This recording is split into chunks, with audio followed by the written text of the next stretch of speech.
Notification आता है your order is on it's way, order delivered, your ride has arrived, लेकिन इस notification के पीछे अक्सर एक इंसान होता है जिसे हम एक्नॉलेज नहीं करते।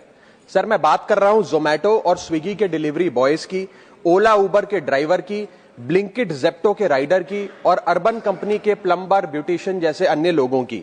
सर सरकारी भाषा में इन्हें गिग वर्कर कहा जाता है, लेकिन मैं इन्हें invisible wheels of the Indian economy के नाम से बुलाता हूं।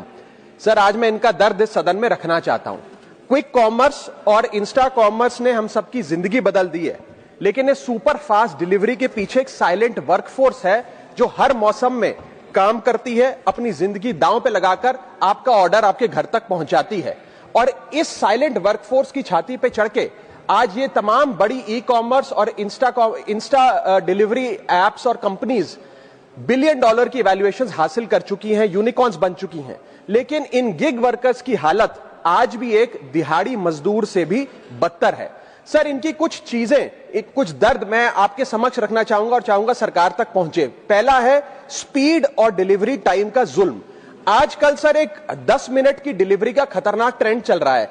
डिलीवरी टाइम के प्रेशर के चलते लाल बत्ती पे खड़ा एक डिलीवरी बॉय यही सोचता रहता है कि लेट हुआ तो रेटिंग गिर जाएगी, इंसेंटिव कट जाएगा, ऐप लॉग आउट कर देगी, आईडी ब्लॉक कर देगी। इसीलिए 10 मिनट की डिलीवरी के लिए वो ओवर स्पीडिंग करता है, लाल बत्ती जंप करता है और अपनी जान को जोखिम में डालता है।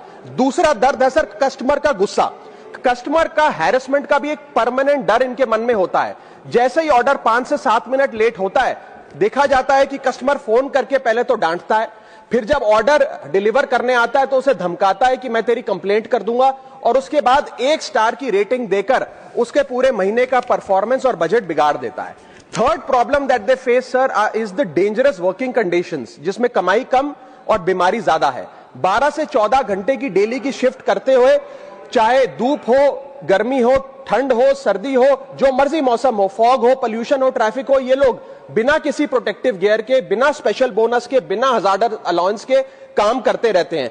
और सर इनकी स्थिति तो फैक्ट्री में काम कर रहे एक कर्मचारी से भी बदतर है, क्योंकि ना इन्हें परमानेंट एम्प्लॉयमेंट मिलती है, ना ह्यूमेन वर्किंग कंडीशंस होती है, ना हेल्थ एक्सीडेंट इंश्योरेंस मिलती है। फिर भी सर ये अपना दर्द छुपाकर, अपनी जॉब इनसिक्योरिटी और होपलेसनेस छुपाकर जब आपको आपका ऑर्डर डिलीवर करते हैं तो मुस्कुराकर कहते हैं कि सर थैंक यू, मुझे 5 स्टार रेटिंग दे दीजिएगा। सर मैं बताना चाहता हूं कि ये लोग रोबोट नहीं है, ये भी किसी के पिता हैं, पति हैं, भाई हैं, बेटे हैं। इनके बारे में सदन को सोचना चाहिए।